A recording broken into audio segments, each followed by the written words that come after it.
পেঁয়াচিয়ে না পাওয়ায় তৃণমূল নেতার বাড়িতে হামলা দুষ্কৃতীদের। ঘটনা ধরা পড়ল সিসি ক্যামেরায়। দাবি মতো তোলা না পেয়ে রাতের অন্ধকারে তৃণমূল নেতার বাড়িতে হামলা চালালো দুষ্কৃতীরা। এই ঘটনায় ব্যাপক চাঞ্চল্য ছড়িয়েছে নদিয়ার কৃষ্ণনগরের 14 নম্বর ওয়ার্ডের মলুয়াপাড়ায়। অভিযোগ, ওই এলাকার বাসিন্দা তৃণমূল নেতা সৌমিত্র সার বাড়িতে গতকাল গভীর রাতে হামলা চালিয়ে ভাঙচুর করে দুষ্কৃতীরা। সৌমিত্রবাবুর দাবি, কিছুদিন আগে পৈতৃক সূত্রে পাওয়া 2 কাঠা জমি তিনি বিক্রি করেন। সেই খবর পৌঁছে যায় এলাকার তোলাবাজদের কাছে। এরপরই তারা সৌমিত্রবাবুর কাছ থেকে 1 লক্ষ টাকা তোলা চাই। অভিযোগ, সেই টাকা দিতে রাজি না হয় গতকাল রাতে দুষ্কৃতীরা সৌমিত্রবাবুর বাড়িতে হামলা চালিয়ে বাড়িতে ভাঙচুর করে। এমনকি তাকে হুমকিও দেওয়া হয়। প্রায় 1 ঘন্টা ধরে তাণ্ডব চালানোর পর দুষ্কৃতীরা এলাকা ছাড়ে। এর ফলে ব্যাপক আতঙ্ক ছড়া এলাকায়। অবিলম্বে দুষ্কৃতীদের বিরুদ্ধে ব্যবস্থা গ্রহণের দাবি জানিয়েছেন সৌমিত্রবাবু সহ এলাকাবাসী। ঘটনার তদন্ত শুরু করেছে কোতোয়ালি থানার পুলিশ। নদিয়া থেকে জগন্নাথ মণ্ডলের সঙ্গে নেহা সরকারের রিপোর্ট, স্টার নিউজ বাংলা। এশিয়ার বৃহত্তম তাঁত কাপড়ের হাটের পক্ষ থেকে সকলকে জানাই সুস্বাগতম। ঘোষ মার্কেট তাঁত কাপড়ের হাট, 86/1 কেসি দাস রোড, সূত্রাগড়, শান্তিপুর, নদিয়া। হাট খোলা থাকছে বুধবার, বৃহস্পতিবার, শনিবার ও রবিবার। একই ছাদের নিচে থাকছে রেডিমেড পোশাকের পাইকারি হাট, এছাড়াও সর্বভারতীয় শাড়ি পাইকারি হাট।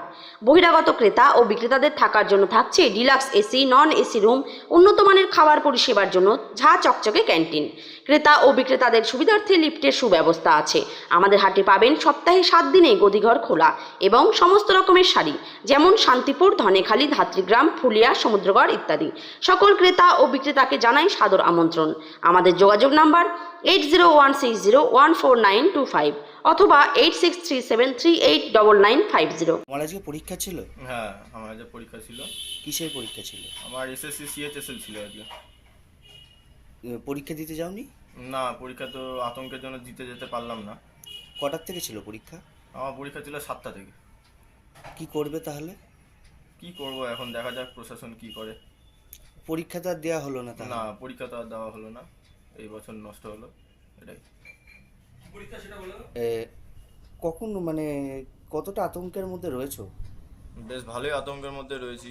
যা বাড়ির যে অবস্থা, রাত্রেবেলায় যা বড় বড় আদলা ইট মারা হয়েছে, ভালোই আতঙ্কে রয়েছি এখন। বাড়ি থেকে বেরোতে ভয় পাচ্ছ? হ্যাঁ, বাড়ি থেকে তো বেরোতে তো একটু ভয় পাচ্ছি। প্রাণনাশের হুমকি দিয়েছে না? হ্যাঁ, বলেছে তো, প্রাণনাশী হুমকি তো দিয়েছে, কুপিয়ে মেরে ফেলবে। রেজিস্ট্রি অফিসের এর আগেও রেজিস্ট্রি অফিসে আমার গলার গেঞ্জিটা ধরে ছিঁড়ে দেওয়া হয়েছিল। আমার গলার যে সোনার চেন আছে ওটাও ছিঁড়ে দেওয়ার চেষ্টা করা হয়েছিল। আমাকে ওইখানেও মারার চেষ্টা করা হয়েছিল, কিন্তু অনেকজন ছিল, তারা ঠেকিয়ে দেয়, ওর জন্য কিছু করতে পারিনি তখন। সেটাই। সম্পূর্ণ আতঙ্কের মধ্যে রয়েছে। হ্যাঁ, তাহলে সম্পূর্ণ। পরীক্ষাটা যদি নষ্ট হলো তাহলে কি করবা তাহলে এখন? কি করব এখন, কিছু তো করার তো নেই এখন। প্রশাসনের কাছে জানিয়েছো? হ্যাঁ, প্রশাসনের কাছে তো জানানো হয়েছে, থানায় গিয়ে এফআইআর করা হয়েছে। তোমার নাম কি? আমার নাম সৌমদীপ সাহা। বয়স? আমার বয়স এখন 21। কোন পরীক্ষা ছিল বললে? SSC CHSL. কি দেখেছেন একটু যদি বলেন, আপনারই তো ওয়ার্ডে। আমার নাম স্বপন সাহা, আমি এক্স কাউন্সিলর। আমার সহধর্মিণী শ্রীমতী শান্তশ্রী সাহা এবার কাউন্সিলর জাতীয় কংগ্রেসের। গতকাল রাত্রে এইচসি সরকার রোডের নলুয়াপাড়াতে সৌমিত্র সাহা বলে একজন স্থায়ী নাগরিক আছেন এবং তিনি এই এলাকার 76 নম্বর বুথের তৃণমূল কংগ্রেসের সভাপতি। আনুমানিক রাত্রি 3:07 তিনি আমাকে ফোন করে জানান যে আমার বাড়িতে হামলা হচ্ছে, আপনি বাড়ি থেকে বেরোন। সেই রাত্রে ফোন পাওয়ার পর আমরা সেখানে যাই এবং দুষ্কৃতিকারীরা পালিয়ে যায়। গিয়ে দেখি তার জানলার কাজ, সিঁড়ির কাজ বাড়িতে ভাঙচুর করে। তার বাড়িতে তার বৃদ্ধ দাদা, ছেলে, মেয়ে, স্ত্রী আছে, চরম আতঙ্কিত। তিনি তার বাড়ির সামনেই একটি 2 কাঠা প্লট জায়গা আছে, সেই জায়গাটি কয়েকদিন আগে একজন ভদ্রলোককে বিক্রয় করেন এবং আমাদেরকেও বলেন আমার অর্থনৈতিক অবস্থা খারাপ, আমি জমিটি বিক্রি করে দিচ্ছি। বললাম হ্যাঁ, আপনার জমি আপনি বিক্রি করবেন, এ তো কোনো কারো কিছু বলার নেই। পরবর্তীকালে তার কাছ থেকে আমরা জানলাম যে এই জমিটি বিক্রয় হওয়ার পর এখানকার কিছু ব্যক্তি এবং বাইরের কিছু লোকজন এসে তার কাছে বলে এই জমি তুমি বিক্রি করেছো, জমির দালালি বাবদ তোমাকে 1 লক্ষ টাকা আমাদের সেলামি দিতে হবে। তা উনি বলেন আমার জমি পৈতৃক সম্পত্তি, আমি বিক্রয় করেছি, কেন তোমাদের টাকা দিতে হবে? তিনি টাকা দিতে অস্বীকার করার জন্যই গতকাল রাত্রে তার বাড়িতে হামলা চালায়। আমরা সকলে আতঙ্কিত এলাকার বাসিবৃন্দ কেউ ভয়ে বেরোতে পারছে না। আমরা তো বিরোধী দলের কাউন্সিলর, আমরা এটা চরম আতঙ্কের মধ্যে আছি। আগামী দিনে আমরা চাইব যে অবিলম্বে এর একটা কোনো সুরাহা হবে। আমি ইতিমধ্যেই আমাদের এই এলাকার মাননীয় সাংসদ শ্রীমতী মহুয়া মৈত্রর যিনি পার্সোনাল অ্যাসিস্ট্যান্ট আছে, তাকে আমি ফোনে সোমনাথ দত্তকে বিস্তারিত ঘটনাটি জানিয়েছি এবং ওই বাড়ির যে সৌমিত্র শাহ আছে তাকে বলেছি ইমিডিয়েট, উনি চিনতে পেরেছেন, ভিডিও ফুটেজ আছে, যে ইমিডিয়েট তাদের বিরুদ্ধে এফআইআর করুন যাতে আইনগত ব্যবস্থা গ্রহণ করেন। আলটিমেট আমরা এই এলাকার সকল নাগরিকবৃন্দ চরম দুশ্চিন্তা এবং আতঙ্কের মধ্যে আছি। প্রতিদিন এই জিনিস চলছে। আমার মনে হয় প্রশাসনের এটা দৃষ্টিভঙ্গি দেওয়া উচিত। একটা প্রশ্ন থেকে যাচ্ছে, তৃণমূলের একজন নেতাই বলা যেতে পারে, তার বাড়িতে এরকম ঘটনা ঘটলে সাধারণ মানুষ কতটা নিরাপত্তার মধ্যে রয়েছে বলে মনে করছেন? দেখুন, এখানে তৃণমূল কংগ্রেস এর এত নেতৃত্ব এই এলাকায়, প্রতিদিন এই গণ্ডগোল লেগে আছে কে এলাকার দখল নেবে।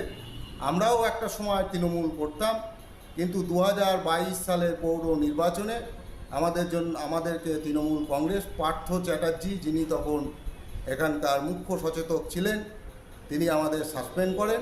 তারপর থেকে আমরা পরবর্তীকালে তৃণমূল কংগ্রেসের সাসপেন্ড হওয়ার পর আমরা জাতীয় কংগ্রেসের প্রতীকে এখান থেকে জিতি এবং আমরা এলাকার শান্তি শৃঙ্খলা বজায় রাখবার জন্য তৃণমূল, সিপিএম, বিজেপি প্রতিটা মানুষের কাজে আমরা থাকি এবং সবাইকে নিয়ে শান্তি শৃঙ্খলা বজায় রাখবার আহ্বান জানিয়েছি।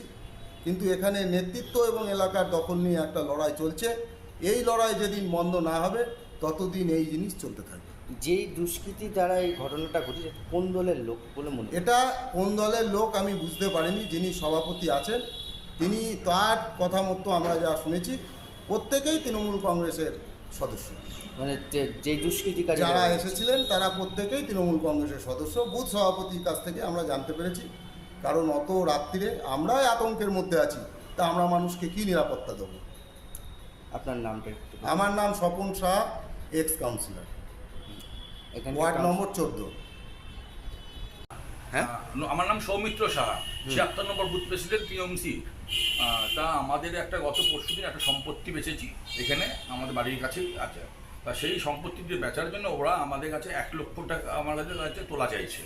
সেই টাকাটা আমি দিতে অস্বীকার করেছি, যার জন্যেই আমার বাড়িটা এরকম ভাঙচুর করেছে রাত্রেবেলা। কিছু না হলো 50 থেকে 60 জন লোক এসেছিল, তারা এসে টোটালি এই ভাঙচুর করেছে এবং আমাদের জীবন রক্ত, মানে আমাদের খুন করতেও এসেছিলো। বোমা নিয়ে এসেছিলো, রিভলভার নিয়ে এসেছিলো, সব রকম অস্ত্র হাতে ছিল, দা নিয়ে এসেছে, বড় বড় দাও ছিল ওদের কাছে। 50 থেকে মিনিমাম 60 জন লোক এসছে ওরা। তাই এবার আমাদের নিরাপত্তা তো নেই, আমাদের কি করে আমরা থাকবো এখানে? নিরাপত্তা অভাব বোধ করছি। কারা আমরা এরা? থাকবো? বলুন। এটা কারা? এরা এখানকার একদম বর্ন অ্যান্টি সোশ্যাল এরা। এরা অনেক কবার জেল টেল খেটেও এসছে। এখন আবারও এই এলাকায় আবার এই একই জিনিসই অত্যাচার করছে। জেলে যতদিন ছিল ততদিন কিছু হয়নি, আবার জেল থেকে যেই বেরিয়ে এসছে আবার সেই একইভাবে আবার আমাদের উপর অত্যাচার করছে। কতদিন আগে ছাড়া পেয়েছে জেল থেকে? বছর 2 আগে মনে হয় ছাড়া পেয়েছে, বছর 2 আগে ছাড়া পেয়েছে। দিয়ে আমাদের টোটাল এখানে আরেকভাবে তোলা আরম্ভ করেছে এবং রীতিমতন আবার সবার উপর অত্যাচার করছে। এখন কি হয়েছিল, কি ঘটনাটা? মনে হচ্ছে আমি তোলা দিয়েছিল, আমার জমিটা বিক্রি করে এসেছি, আসার পরে আমার কাছে এসেছিলো এই ব্যাপার, তোমরা জমিটা বেচেছো, এই ব্যাপার, এই আমাদের 1 লক্ষ টাকা দিতে হবে। আমি তো বললাম না, আমি 1 লক্ষ টাকা দেবো না। কিসের জন্য দেবো? আমাদের পৈতৃক সম্পত্তি, এটা আমরা বেচেছি, কাউকে আমরা তোলা হিসাবে কাউকে কোনো রকম টাকা দেবো না আমরা। এই অস্বীকার করার জন্য আমাদের বাড়ির উপর, আমাদের ফ্যামিলির উপর অত্যাচার হচ্ছে, আমাদের হুমকি দিচ্ছে, আমার ছেলেকে হুমকি দিচ্ছে। আমার ছেলে গেঞ্জি সব ছিঁড়ে দিয়েছে একদম রেজিস্ট্রি অফিসের মধ্যে। যখন রেজিস্ট্রি অফিস রেজিস্ট্রি করে যখন বেরোচ্ছি আমি, তখন রেজিস্ট্রি অফিসের মধ্যেই খানকুড়ি লোকজন ঢুকেছিল, গিয়ে ওখানে গিয়ে এই ভেঙে চুলে ফেলে দিয়েছে ওখানে। তারপরে আমরা অনেক কষ্ট করে আমরা বাড়িতে এসেছি নারায়ণজনার। কবে হয়েছে এটা? কালকে? পরশুদিনকে এটা হয়েছে। পরশুদিন? পরশুদিনকে এটা হয়েছে, আর কালকে আমাদের ভাঙচুর করলো বাড়িটা। কটা নাগাদ হয়েছে ভাঙচুর? ভাঙচুরটা হয়েছে রাত 2:30 থেকে 3:30-র মধ্যে। কতজন ছিল? প্রায় 40 থেকে 50 জন এসেছিল, কিন্তু তারা যখনই সব আলো জ্বালিয়েছে আমি বাড়ির, তখন তারা সবাই সরে গিয়েছে। তখন 2-3 জন সামনে ছিল তখন, আর সব চলে গিয়েছে। কাউকে চিনতে পেরেছেন? হ্যাঁ, চিনতে পেরেছি।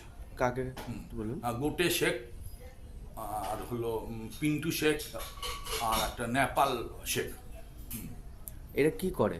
এরা সবই ওই জমি দালালি আর ওই অ্যান্টি সোশ্যাল। এরা সব মানে কোনো সব কি ডাকাতি, চুরি, ডাকাতি, ছিনতাই সব কিছু করে এরা।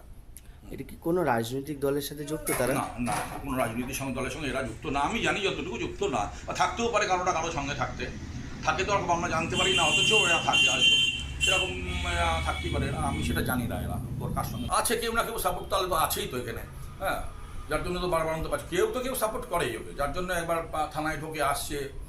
এদের কাছে কিছু মানে জল ভাতের মতন হয়ে গেছে এরা এইভাবে মানুষের উপর অত্যাচার করে যাচ্ছে আর তোলা চেয়ে যাচ্ছে। আচ্ছা, না দেওয়ার জন্যই বাড়ি ভাঙচুর করেছে? একদম একদম একদম। কেউ আহত হয়েছে? আহত কেউ হয়নি, কিন্তু মানসিকভাবে ভেঙে পড়েছে। এখন আমার ছোট ছেলে আছে, পরীক্ষা দেওয়ার আছে, আজকেই একটা পরীক্ষা কলকাতায় আছে, চাকরির পরীক্ষা, কিন্তু যেতেই ভয় পাচ্ছে, বেরোতে পারছে না। আমরা জোর করে বলছি যাও, তাও যাচ্ছে না, ও পরীক্ষা আছে। মানে কতটা ভয় আতঙ্কে গ্রাস করেছে? সাংঘাতিক। এখন সত্যি কথা বলতে আমরা বাড়ির বাইরে বেরোতে পারছি না আমরা। আমার ছেলেরা তো বেরোচ্ছেই না, আমার ছেলে বউ কেউই বাড়ির বাইরে বেরোচ্ছে না। থানায় অভিযোগ করেছেন? না, থানায় অভিযোগ করা হয়নি। কালকে রাত্রেবেলা পুলিশ এসেছিলেন, অনেক ঘন্টাখানিক বাদে এসেছিলেন, হয়ে যাওয়ার পরে যখন ফোন করেছি তারপরে এসেছিলেন। তখন ওনারা বললেন আপনার সকালবেলা গিয়ে একটা ডায়েরি করে দিয়ে আসবেন, আমরা টহলে আছি, এই পর্যন্ত বলেছে আমাদের। অভিযোগ করবেন? হ্যাঁ, অভিযোগ অবশ্যই করবো। আচ্ছা, এফআইআর করবো আমরা। যদি সুরা না হয় কী করবেন? সুরা না, তারপর অন্য ব্যবস্থা নিতে হবে, আমাদের কোর্টে বা অন্য কোথাও যেতে হবে। কি বলবেন এই ধরনের ঘটনা? গতকাল গভীর রাতে তৃণমূলেরই একজনের বাড়িতে এই ধরনের ঘটনা ঘটলো, দুষ্কৃতী তাণ্ডব। সশস্ত্র দুষ্কৃতীরা তারা বন্দুক, বোম, এমনকি আর্মস নিয়ে পর্যন্ত গিয়েছিল বলে অভিযোগ করেছেন। চরম নিন্দনীয়। আমরা একদম সম্পূর্ণভাবে এর বিরোধিতা করছি। পুলিশ যতখানি অ্যাকশন নেবে সেই যে দলেরই হোক, আমরা কৃষ্ণনগর শহরকে অশান্ত করতে দেব না। কারণ কৃষ্ণনগর শহরে এরকম ধরনের গুন্ডারা চলবে না। দিদির যেটুকু উন্নয়ন করছেন তাতে এরা জল ঢেলে দেওয়ার চেষ্টা করছে।